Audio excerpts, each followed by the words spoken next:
people really like Jungle Fury, and, like, that's fine. They seem to, like, appreciate it for the aesthetics and, the action scenes, that's fine. But, like, for me, if I like the aesthetics and action scenes, I can just go watch Geki Ranger. There wasn't really anything in Jungle Fury, like, worth it to me, really.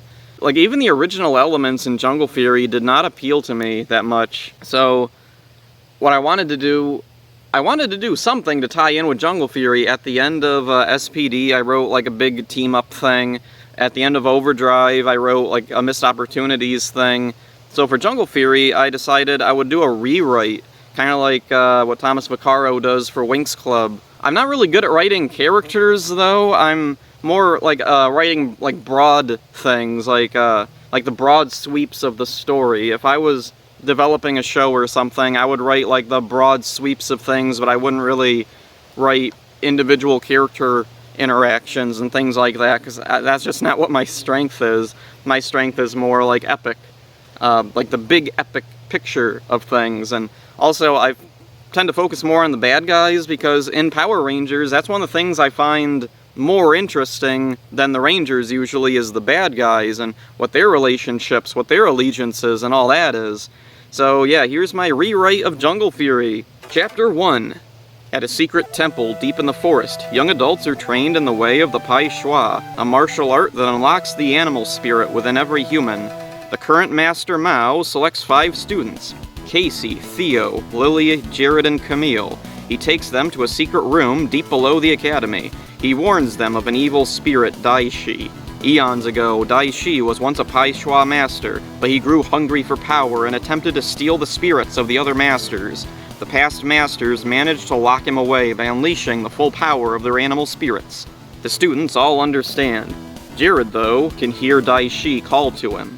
This wasn't the first time. He'd carried a darkness within him for some time. His parents were neglectful of him. He ran away and was found and adopted by Mao. He was raised in the Pai Shui Academy, but had trouble making friends. The only one he could confide in fully was his girlfriend Camille. She was also a loner and didn't have many friends. Jared told Camille about a dark voice calling to him. After Mao told them about Daishi, he was sure that's who it was. Camille suggested they go back to the secret room where Daishi's call was the strongest. Maybe they could defeat him themselves. That night, they snuck into the secret room. Indeed, they felt Daishi's presence. Jared thought to himself, what if he could take back the animal spirits Daishi had stolen in the past? He found a hidden door, and it led to a room full of tombs. Curiously, Camille opened one. Inside was a being of some sort. It had a white, blindfolded face and wore ancient ceremonial robes. Suddenly, it sprung to life. Daishi and Camille fight it off. Its style is strange. It hops with both feet and chops with its arms.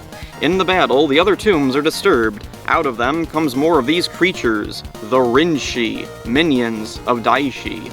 A box falls from the wall. It goes unnoticed while Jared and Camille fight through the Rinshi. A mist rises from the box and floats to Jared. He falls to the ground, clutching his head and screaming in agony. Camille rushes to his aid, but she's struck with the same mysterious force. They collapse unconscious. The Rinshi halt their attack and carry Jared and Camille off to another temple even deeper in the woods. They place them in thrones. Suddenly, they snap awake, but something is wrong.